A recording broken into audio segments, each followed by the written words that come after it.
Hello दोस्तों, मेरी शादी हुई और आज तीसरा दिन था। मगर मेरा पति मेरे कमरे में सोने के बजाय हर रात मेरी नंद के कमरे में जाता था। जब मैं पूछती तो कहता, मेरी बहन को एक बीमारी है।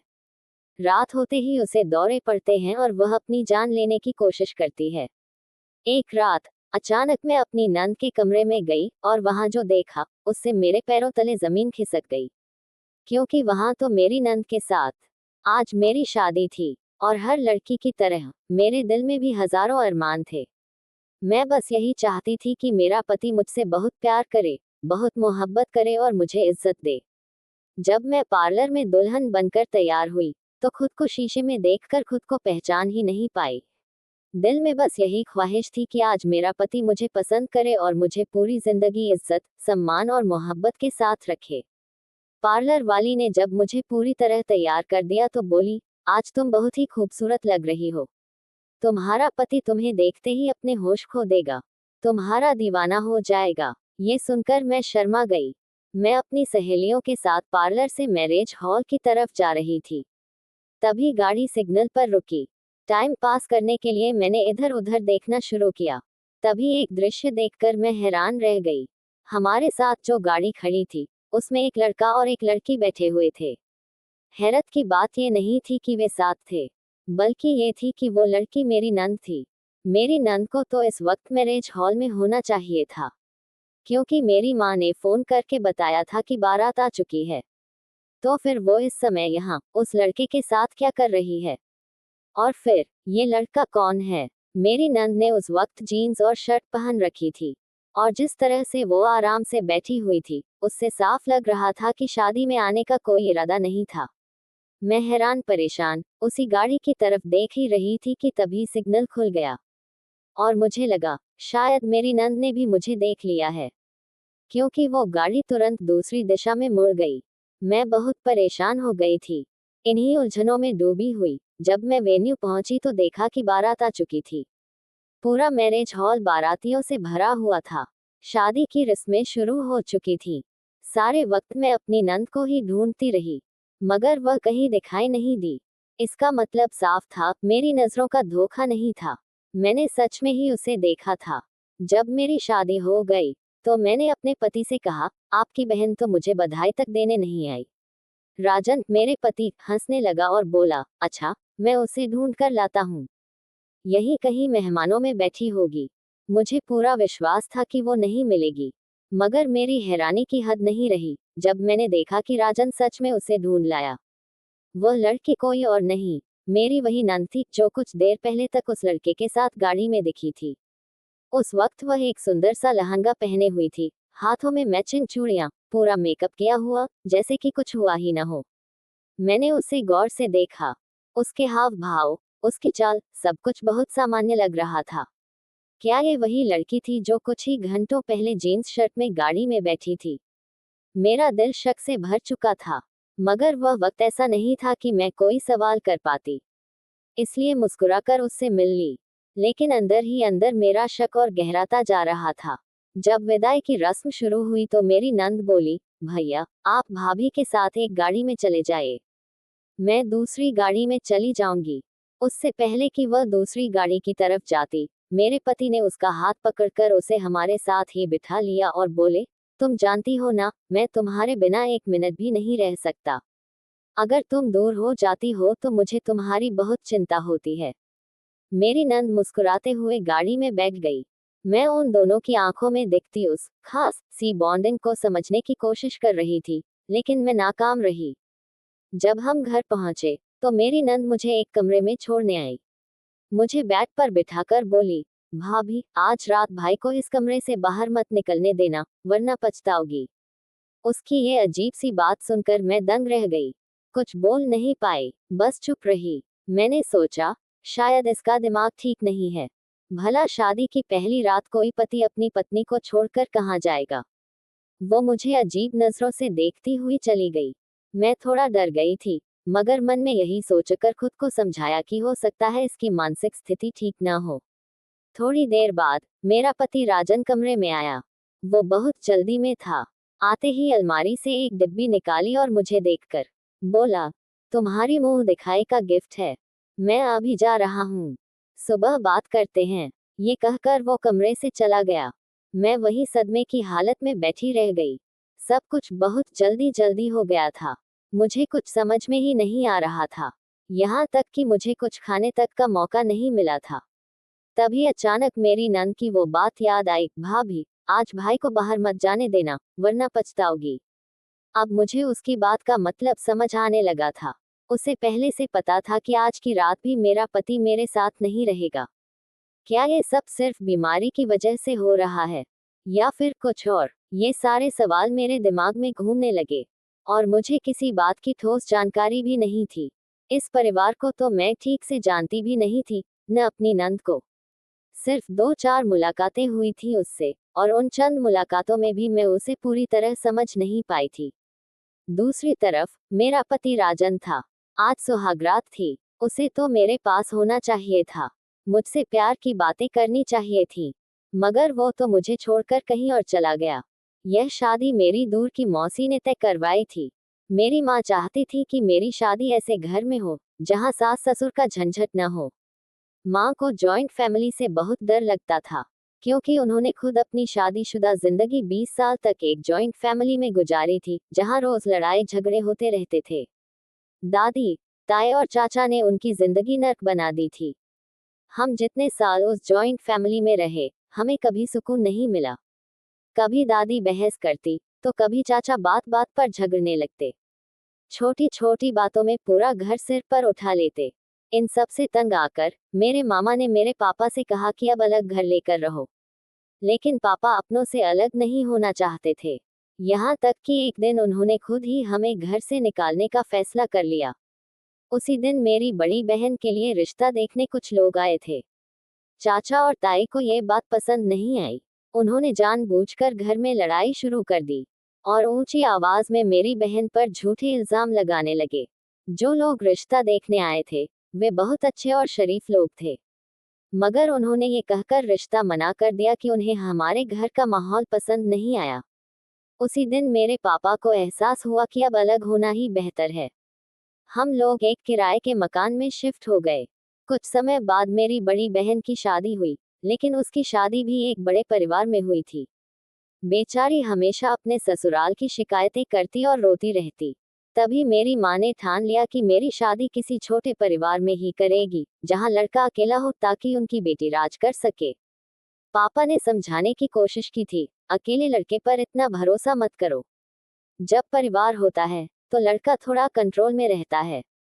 अकेला लड़का जल्दी बिगड़ सकता है। हम किसी अनजान लड़के को ऐसे अपनी बेटी नहीं सौंप सकते। मगर माँ अपनी जिद पर अड़ी रही। बहुत मुश्किल से यह रिश्ता मिला था। लड़के की सिर्फ एक ही बहन थी। माँ को यह रिश्ता बहुत पसंद आया। उन्होंने कहा, जो भी हो, मैं अपनी बेटी की शादी महेश राजन से ही कराऊंगी। मैंने माँ से कहा था, ये लोग अनजान हैं, पहले अच्छी तरह से जानकारी तो ले लो। माँ बोली, मैं सब कुछ पता करवा चुकी हूँ। लड़का बहुत अच्छा है। आज जब मैं इस नए घर में बैठी थी, तो हर बीती बात याद आ रही थी। शादी की पहली रात, और राजन मुझे छोड़कर किसी और के पास चला गया। ऐसा तो तभी होता है जब पति का ध्यान कहीं और हो, या फिर किसी और औरत में रुचि हो। पूरी रात मैं बस करवटें बदलती रही, राजन का इंतजार करती रही, मगर वो नहीं आया। सुबह के 5 बजे थे। मेरा धैर्य अब जवाब देने लगा था। मैंने सोचा, अब जाकर नंद से ही पूछती हूँ, उसे तो जरूर पता होगा कि उसका भाई कहाँ है। मैं धीरे से उसके कमरे के पास गई और दरवाजा खटखटाया। लेकिन दरवाजा मेरे पति राजन ने खोला। ये देखकर मेरे चेहरे का रंग उड़ गया। राजन अपनी बहन के कमरे में क्या कर रहा था? मेरे चेहरे के भाव एकदम बदल गए थे। मैं बिना कुछ बोले गुस्से में वापस अपने कमरे में चली आई। राजन मेरे पीछे पीछे आ गया और कहने लगा, मैंने तुम्हें पहले ही बताया था ना कि मेरी बहन को दिमागी बीमारी है। रात में दौरे पड़ते हैं। वो खुद को नुकसान पहुंचा सकती है, इसलिए मुझे उसके पास रहना पड़ता है। राजन की ये बात सुनकर मुझे शर्म महसूस हुई। मैंने सोचा, शायद मैं ही ज्यादा शक कर रही हूँ। राजन तो बहुत जिम्मेदार इंसान है। थोड़ी देर बाद उसकी बहन भी उठ गई। सारा दिन मेरे साथ साथ ही रही। घर में खूब सारे मेहमान थे, क्योंकि शादी की कुछ रस्में अभी बाकी थी। मेरी मुंह दिखाई की रस्म हो रही थी। सारा समय मेरी नंद मेरे साथ रही, हंसी मजाक करती रही। उसे देखकर बिल्कुल नहीं लग रहा था कि वो किसी मानसिक बीमारी से ग्रस्त है। रात को फिर राजन यही कहकर कमरे से बाहर चला गया, मुझे अपनी बहन के पास सोना पड़ेगा। मैं कुछ नहीं बोली, मगर मन ही मन बहुत उदास थी। शादी के बाद ये तीसरी रात थी। मेरे कुछ अरमान थे, कुछ सपने थे, लेकिन राजन को मेरी कोई परवाह ही नहीं थी। चौथी रात, जब राजन फिर से अपनी बहन के कमरे में चला गया, तो इस बार मुझे बहुत ज्यादा गुस्सा आ गया। मैं करवटें बदलती रही। नींद तो दूर दूर तक नहीं थी। रात के करीब 1 बजे मैंने तय किया कि अब और नहीं सहूंगी। मैं चुपचाप उठी और जाकर अपनी नंद के कमरे का दरवाजा खटखटाया। काफी देर तक खटखटाने के बावजूद भी दरवाजा नहीं खोला गया। ये सब क्या हो रहा था? दरवाजा क्यों नहीं खोला जा रहा था? गुस्से से भरी मैं वापस अपने कमरे में लौट आई। सुबह जब राजन कमरे में आया, तो मैं उससे फौरन भिड़ गई। मैंने पूछा, रात को जब मैंने दरवाजा खटखटाया, तो तुमने दरवाजा क्यों नहीं खोला? वो मुझे तसल्ली देते हुए बोला, मैं गहरी नींद में था, इसलिए पता नहीं चला। मैंने झट से दूसरा सवाल दागा, जब तुम अपनी बहन के कमरे में सोते हो, तो दरवाजा लॉक क्यों रखते हो? दरवाजा खुला क्यों नहीं रखते? अगर उसे दौरा पड़ा, तो कोई और कैसे मदद करेगा? इस सवाल पर राजन को जैसे गुस्सा आ गया। वो भड़क उठा और बोला, मैंने तुम्हें बताया तो था, उसे मानसिक बीमारी है। रात को दौरे पड़ते हैं, कभी कभी वो खुद को नुकसान पहुंचाने लगती है, इसलिए उसकी सुरक्षा के लिए दरवाजा लॉक करना पड़ता है। मगर मैं भी अब चुप बैठने वाली नहीं थी। मैंने कहा, अगर यही डर है, तो मैं खुद तुम्हारी बहन के पास सो जाऊंगी। उसका ख्याल मैं रखूंगी। तुम अपने कमरे में आकर आराम से सो जाओ। मेरी ये बात सुनकर राजन चौंक गया। उसके चेहरे की हवाइयां उड़ गईं। उसके पास कोई जवाब ही नहीं बचा। कुछ पल बाद वो हकलाने लगा और बोला, जब तक मेरी बहन ठीक नहीं हो जाती, मैं किसी को भी उसके पास रहने नहीं दूंगा। नहीं उसे किसी के पास रहने दूंगा। वो गुस्से में दरवाजा पटक कर बाहर चला गया। थोड़ी देर बाद मेरी नंद मेरे कमरे में आई। वो मुझे चुप कराने लगी और बोली, मैंने तो भाई से कहा था कि भाभी दरवाजे पर दस्तक दे रही हैं, दरवाजा खोल दो, मगर भाई ने ही मना कर दिया था। उसकी आवाज कांप रही थी, चेहरा डरा हुआ और आंखें नीची थी। मैंने उससे सीधा पूछा, क्या तुम्हें वाकई दौरे पड़ते हैं? क्या इसी वजह से तुम्हारा भाई तुम्हारे कमरे में रातें बिताता है? मेरी बात सुनकर वो चौंक गई। उसके चेहरे का रंग उतर गया था। वो कुछ कहना चाहती थी, मगर कुछ नहीं कहा। बस रोती हुई अपने कमरे में चली गई। उसका ये रवैया मुझे बिल्कुल समझ नहीं आया। आखिर राजन हर वक्त उसकी निगरानी में क्यों रहता है? वो अपने पीछे मेरी परवाह करना ही भूल गया था। मैं इस घर में जैसे बस एक मेहमान बनकर रह गई थी। इतना ही नहीं, एक दिन मेरी दोस्त ने राजन और मुझे एक पार्टी में बुलाया। मैं बहुत खुश हुई। कुछ देर घर से बाहर निकलने और अपने पति के साथ समय बिताने का मौका मिल रहा था। जब मैंने राजन से कहा, चलो हम दोनों चलते हैं, तो वो बोला, तुम अकेली चली जाओ। अगर मेरी बहन साथ नहीं गई, तो मैं भी नहीं जाऊंगा। मैंने कहा, ठीक है, तो चलो तुम्हारी बहन को भी साथ ले चलते हैं। मगर मेरी नंद ने साफ इनकार कर दिया। वो बोली, भाभी मुझे साथ मत ले जाए, मुझे डर लग रहा है। भाई अगर जान गए कि मैं बाहर जाना चाहती हूँ, तो बहुत नाराज होंगे। मैंने राजन को बहुत समझाने की कोशिश की, मगर वो नहीं माना। आखिरकार उसने अपनी बहन को जबरदस्ती साथ ले ही लिया। पार्टी में भी मैंने देखा, वो अपनी बहन के आगे पीछे ही घूमता रहा। मेरे साथ न तो बैठा, न बातें की, जैसे मैं वहां थी ही नहीं। मैंने नोट किया कि मेरी नंद राजन से बहुत डरती है। उसके पास खुद का मोबाइल तक नहीं था। घर से बाहर जाने की भी उसे इजाजत नहीं थी। सारा दिन और सारी रात राजन बस उसके आगे पीछे ही घूमता रहता, जैसे मैं इस घर में थी ही नहीं। एक दिन मैंने राजन से कहा, अगर तुम्हारी बहन को सच में दौरे पड़ते हैं, तो चलो उसे किसी अच्छे डॉक्टर को दिखाते हैं। राजन तुरंत बोला, तुम फिक्र मत करो, उसका इलाज चल रहा है, मैं दवा दिलवा रहा हूँ, वो जल्द ही ठीक हो जाएगी। मगर मुझे शक होने लगा था। उसी दिन, जब दोनों बहन भाई कहीं बाहर गए हुए थे, मैंने पहली बार अपनी नंद के कमरे की तलाशी लेने की सोची। कमरे में न तो कोई दवाई मिली, न ही कोई मेडिकल रिपोर्ट, ना कोई प्रिस्क्रिप्शन, ना ही कोई डॉक्टरी पर्ची। तो फिर राजन मुझसे झूठ क्यों बोल रहा था? अब मेरा शक और गहरा हो गया। मैंने तय कर लिया, इस बार कुछ बड़ा करना होगा। मैंने राजन की बहन के कमरे की चाबी चुपचाप चुरा ली और इंतजार करने लगी कि कब मौका मिलेगा इस रात से पर्दा उठाने का। शाम को जब वो दोनों लौटे, राजन मेरे पास आया और बोला, तुम्हारी परेशानियां जल्दी ही खत्म होने वाली हैं। बस कुछ ही दिन और। मेरी नंद का चेहरा सुन पड़ा हुआ था। आंखें रोई हुई और वो मुझसे नजरें नहीं मिला रही थी। रात को फिर वही राजन अपनी बहन के कमरे में चला गया। मगर इस बार मैंने ठान लिया था कि आज रात मैं सारी सच्चाई जानकर रहूंगी। चाबी तो मैंने छुपा ही ली थी। रात का करीब 1:30 बज रहा था। मैं धीरे से उठी, चाबी निकाली, राजन और उसकी बहन के कमरे का दरवाजा खोला और जैसे ही अंदर गई, मेरे होश उड़ गए। सामने का दृश्य देखकर मेरी रूह कांप गई। राजन ने अपनी बहन को रस्सियों से बांध रखा था। वो उसका सिर अपने कंधे पर रखकर सो रहा था। मुझे देखते ही मेरी नंद ने आंखों से इशारा किया, चुपचाप बाहर चले जाओ। मैं सन्न थी। शब्द मेरे मुंह से निकल ही नहीं रहे थे। मैं राजन को जगाकर उससे जवाब मांगना चाहती थी कि आखिर ये सब क्या है, मगर मेरी नंद ने हाथ जोड़ लिए और मैं वापस बाहर आ गई। अब मेरी नंद नहीं, राजन मुझे मानसिक रोगी लगने लगा था। पूरी रात मैं सो नहीं पाई। हर सवाल मेरा चैन छीन रहा था। राजन ने अपनी बहन को क्यों बांधा था? क्या वो सच बोल रहा है या कुछ छिपा रहा है? सुबह होते ही मैंने उसकी बहन को बुलाया। मैंने प्यार से पूछा, रात जो मैंने देखा, वो सब क्या था? मेरी नंद की आंखों से आंसू बहने लगे। वो थरथराते हुए बोली, जब मम्मी पापा इस दुनिया से गए, मेरे भाई का बर्ताव पूरी तरह बदल गया। सारी प्रॉपर्टी पर वह अपना हक समझने लगा है। हर रोज मुझसे कहता है, अपने हिस्से की दौलत मेरे नाम कर दो। जब मैं मना करती हूँ तो मुझे मारता है, कमरे में बंद कर देता है और हर तरह से मुझे डराता है ताकि मैं हार मान लूं। लेकिन मैं कभी हार नहीं मानूंगी। अगर प्रॉपर्टी दे दी तो वो मुझे एक पल भी इस घर में नहीं रखेगा। मेरा भाई लालची हो चुका है और अब वो मेरी शादी एक बूढ़े आदमी से पैसे लेकर करना चाहता है ताकि उन पैसों से अपना बिजनेस बढ़ा सके। ये सुनकर मेरी रूह कांप गई। मैं फटी फटी आंखों से अपनी नंद को देख रही थी। राजन इतना गिर सकता है, मैंने सपने में भी नहीं सोचा था। अगर मैंने अपनी आंखों से रात वो दृश्य ना देखा होता तो शायद मैं उसकी बहन की इन बातों पर यकीन ही ना करती।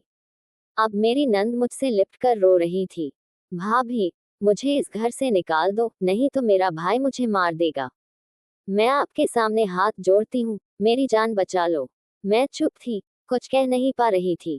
थोड़ी देर बाद राजन मेरे पास आया और बोला, मैंने अपनी बहन का रिश्ता तय कर दिया है। कल उसे दिखाने के लिए लेकर गया था। अगले सोमवार उसे विदा कर दूंगा। मैं ये सुनकर हक्की बक्की रह गई, क्योंकि मेरी नंद तो रो रो कर कह रही थी कि भाई उसकी शादी एक 50 साल के बूढ़े आदमी से सिर्फ पैसों के बदले करवा रहा है, और राजन कह रहा था कि 27-28 साल का हैंडसम लड़का है। तो अब सच्चाई क्या थी? राजन झूठ बोल रहा था या उसकी बहन? अब मैं और उलझ गई थी। मुझे कुछ समझ नहीं आ रहा था। राजन ने मुझसे उस लड़के की फोटो भी दिखाई। वो वाकई में अच्छा दिखने वाला युवक था और उम्र भी कम लग रही थी। जब मैंने ये बात अपनी नंद को बताई तो वो फूट फूट कर रोने लगी। भाभी, भाई झूठ बोल रहा है। वो मुझे जबरदस्ती एक बूढ़े आदमी से पैसों के बदले शादी करवाना चाहता है। मुझे बेच रहा है। मैं भीतर से कांप गई। मेरी नंद मेरे सामने हाथ जोड़कर गिड़गिड़ाने लगी। भाभी, मुझे इस घर से कहीं भी भेज दो। मैं अपनी एक दोस्त के घर चली जाऊंगी। वो एक वकील है, मगर मेरे पास फोन नहीं है, वरना अब तक मैं मदद बुला चुकी होती। मैंने उसे अपना फोन दे दिया। उसने झटपट अपनी दोस्त को कॉल किया और कहा, भाभी मुझे घर से निकालने को तैयार हैं। मैं आज रात को आ रही हूँ। तुम जरूर मेरी मदद करना। अब बात मेरी सहनशक्ति से बाहर हो चुकी थी। मैंने ठान लिया कि आज रात ही इसे इस घर से निकालकर उसकी दोस्त के पास छोड़ दूंगी। अब योजना तैयार थी। राजन को नींद की गोली देना थी और फिर अपनी नंद को चुपचाप घर से निकालकर उसकी दोस्त के पास पहुंचाना था। ड्राइवर को राजन पहले ही सख्त हिदायत दे चुका था, मेरी बहन घर से बाहर न जाए। इसलिए हम किसी भी कीमत पर गुप्त तरीके से निकलना चाहते थे। जैसे ही रात के 1 बजे का समय हुआ, मैंने दूध में नींद की गोलियां मिलाई और राजन को दे दिया। आधा घंटे के भीतर ही वह गहरी नींद में सो चुका था। मैंने अपनी नंद को इशारा किया, चलो वक्त आ गया है। हम दबे पांव बाहर निकले, गाड़ी स्टार्ट की। गेट पर चौकीदार था। मैंने बहाना बनाया, माँ की तबीयत ठीक नहीं है, मुझे उनके पास जाना है। चौकीदार ने गेट खोल दिया। हम तेजी से शहर के एक हिस्से की तरफ बढ़े जहां उसकी वकील दोस्त रहती थी। कुछ ही देर में हम उस घर के सामने खड़े थे। मेरी नंद बोली, भाभी आप अब वापस चली जाए, वरना आप फंस जाएंगी। मैं अंदर चली जाऊंगी, लेकिन मैं उसे अकेली छोड़ना नहीं चाहती थी। मैं उसके साथ अंदर तक जाना चाहती थी, उसकी दोस्त से मिलकर तसल्ली करना चाहती थी कि वो सुरक्षित है। जैसे ही हम अंदर की ओर बढ़े, गेट खुला और एक लड़का बाहर आया। उसे देखकर मैं दंग रह गई। ये तो वही लड़का था जिसे मैंने अपनी शादी वाले दिन अपनी नंद के साथ गाड़ी में देखा था। मैं स्तब्ध खड़ी रह गई। मेरी नंद तो कहती थी कि उसे किसी से मिलने की इजाजत ही नहीं, तो फिर वो लड़का कौन था? जैसे ही मैंने उस लड़के को देखा, मेरा माथा ठनका। ये तो वही था जिसे मैंने अपनी शादी के दिन सिग्नल पर अपनी नंद के साथ गाड़ी में देखा था। मैंने सोचा था कि शायद मेरी नंद नहीं, कोई और लड़की होगी, क्योंकि मेरी नंद को इतनी आज़ादी कहाँ थी। लेकिन अब वह खुद उसी लड़के के पास भाग कर आ गई थी। मैंने गुस्से में कहा, चलो वापस, हम घर लौट रहे हैं। मगर मेरी नंद ने मेरा हाथ झटक दिया और उस लड़के के पास जाकर खड़ी हो गई। वो बोली, भाभी माफ कीजिए, मगर अब मैं वापस नहीं जा सकती। मैं इस लड़के से प्यार करती हूँ, इसीलिए आपसे झूठ बोला और यहाँ तक लाई।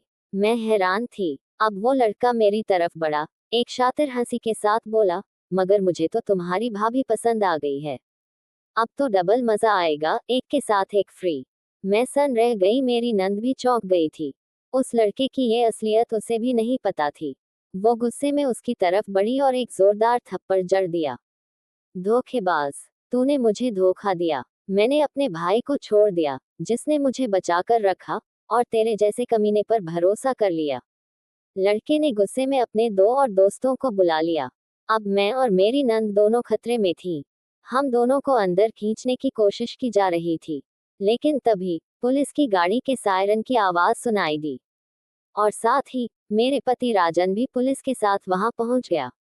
जैसे ही पुलिस की गाड़ी रुकती है, राजन वहां उतरता है।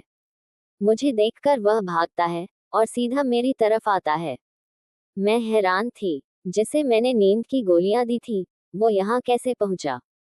राजन ने पुलिस से कहा, इन्हीं लड़कों ने मेरी बहन को फंसाया है, इन्हें गिरफ्तार कर लीजिए। पुलिस ने तुरंत उन तीनों लड़कों को पकड़ लिया। अब मैं पूरी तरह स्तब्ध थी। मैंने राजन से पूछा, तुम्हें कैसे पता चला कि हम यहाँ हैं?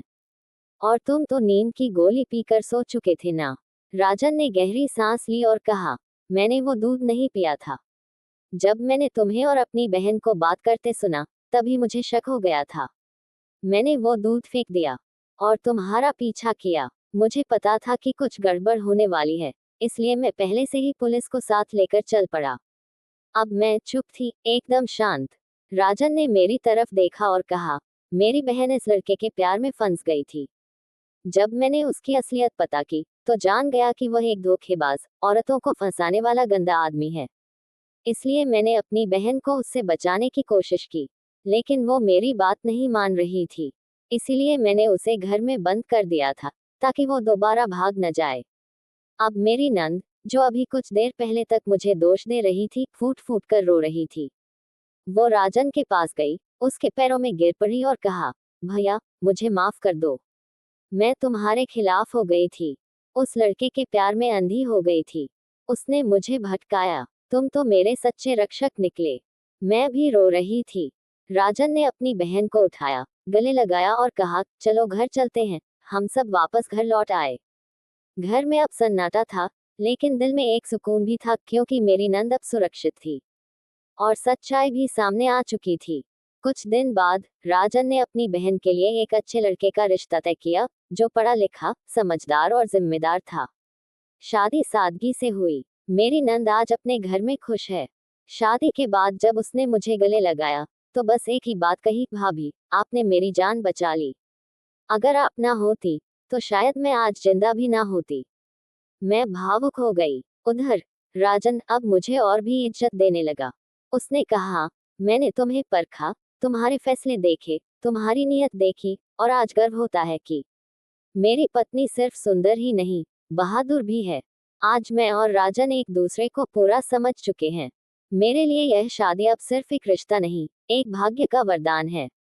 मैं अक्सर सोचती हूँ, काश मेरी माँ जिंदा होती तो उन्हें दिखा पाती कि उन्होंने मेरी शादी जिस लड़के से की, वो सिर्फ एक अच्छा पति नहीं, बल्कि एक सच्चा इंसान भी है। अब मेरी जिंदगी में प्यार है, सम्मान है, और सबसे जरूरी एक भरोसा है। कभी कभी हालात ऐसे आते हैं जब सच और झूठ की पहचान मुश्किल हो जाती है, लेकिन धैर्य, समझ और सच्चे इरादे हर धोखे से बड़ी ताकत रखते हैं।